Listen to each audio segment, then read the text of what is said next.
Welcome to the fifth lesson in session 1 on translating words into symbols. This is our first lesson on problem solving.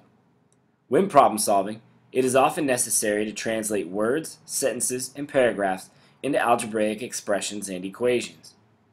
We begin this lesson with a list of common indicators we will see that represent operations, variables, and equality.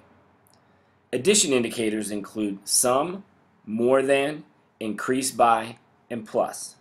Subtraction indicators include difference, less than, decrease by, and subtract. Multiplication indicators include product, multiplied by, and times. Division indicators include quotient and divided by. As a means of expressing equality, the word is translates to an equal sign. The less than phrase in the subtraction box has an asterisk next to it because it is the only operation whose terms are expressed in the opposite order as they are read in the problem. Our first example is 3 times a number. To express multiplication between a number and a variable, or between two variables, all we do is write the number and the variable right next to each other.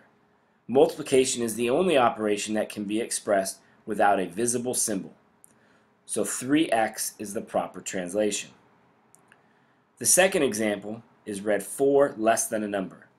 Less than is a tricky phrase in that we are taking 4 away from a number. The proper translation is y minus 4. Subtraction is not commutative, and it is incorrect to translate the expression in the reverse order. The third example reads 2 times the sum of a number and 5. The first operation we come across is multiplication. 2 is being multiplied by a sum. This is an indication that we are going to have to use grouping symbols to represent the sum.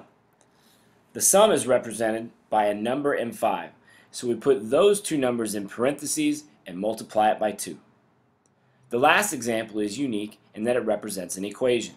The word is separates the two sides of the equation. On one side of the equation we have a quotient, and on the other side we have 6.